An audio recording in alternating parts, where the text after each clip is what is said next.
A fortnight later, by excellent good fortune, the doctor gave one of his pleasant dinners to some 5 or 6 old cronies, all intelligent, reputable men, and all judges of good wine.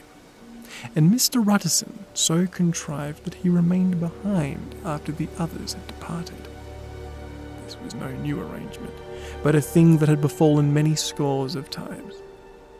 Where Utterson was liked, he was liked well. Hosts loved to detain the dry lawyer, when the light-hearted and the loose-tongued had already their foot on the threshold. They liked to sit a while in his unobtrusive company, practising for solitude, sobering their minds in the man's rich silence after the expense and strain of gaiety. To this rule, Dr. Jekyl was no exception, and as he now sat on the opposite side of the fire, a large, well-made, smooth-faced man of 50, a slyish cast perhaps, but every mark of capacity and kindness, you could see by his looks that he cherished for Mr. Utterson a sincere and warm affection. "I've been wanting to ask you something, Jekyl," began the latter. "You know that will of yours?" A close observer might have gathered that the topic was distasteful, but the doctor carried it off gaily. "My poor Utterson," said he, "you are unfortunate in such a client. I never saw a man so distressed as you are by my will, unless it was that Hyde-bound pedant Lanyon, and what he called my scientific heresies. Oh, I know he's a good fellow, you needn't frown, an excellent fellow, and I always mean to see more of him, but a high-bound pedant for all that, and ignorant, blatant pedant. I was never more disappointed in any man than Lanyon. You know I never approved of it," pursued Utterson ruthlessly, disregarding the fresh topic. "My will? Yes, certainly, I know that," said the doctor a little sharply. "You have told me so.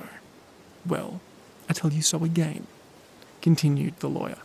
"I have been learning something of young Hyde." The large, handsome face of Dr. Jekyll grew pale to the very lips, and there came a blackness about his eyes. "I do not care to hear more," said he. "This is a matter I thought we had agreed to drop." "What I heard was abominable," said Utterson. "It can make no change. You do not understand my position," returned the doctor with a certain incoherency of manner. "I am painfully situated, Utterson. My position is a very strange one. It is one of those affairs that cannot be mended by talking." "Jekyll," said Utterson, "you know me. I am a man to be trusted. Make a clean breast of this indifference, and I make no doubt I can get you out of it." "My good Utterson," said the doctor, "this is very good of you. This is downright good of you, and I cannot find words to thank you in. I believe you fully.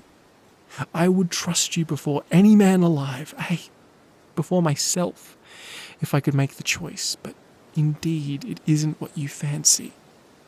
It is not so bad as that, and just to put your good heart at rest, I will tell you one thing. The moment I choose, I can be rid of Mr. Hyde. I give you my hand upon that, and I thank you again and again, and I will just add one more word, Utterson, that I am sure you will take in good part. This is a private matter, and I beg of you, please, to let it sleep." Utterson reflected a little, looking in the fire. "I have no doubt you were perfectly right," he said at that, getting to his feet. Well, but since we have touched upon this business, and for the last time, I hope, continued the doctor, there is one point I should like you to understand. I have really a very great interest in poor Hyde. I know you have seen him.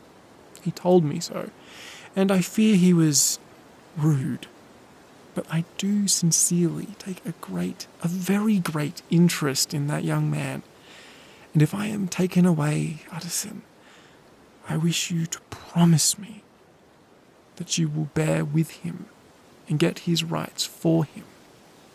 I think you would, if you knew all, and it would be a weight off my mind if you would promise.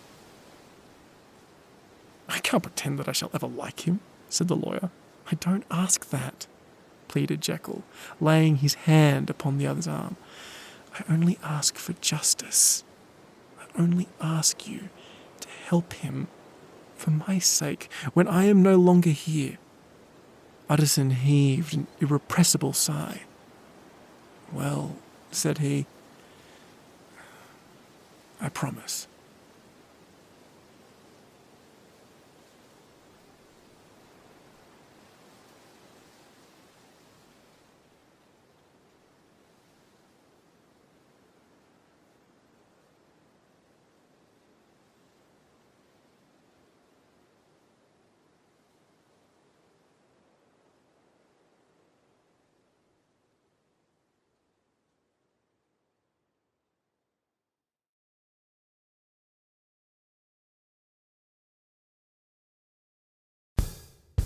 G'day guys, I hope you enjoyed that story and thank you so much for giving it a listen.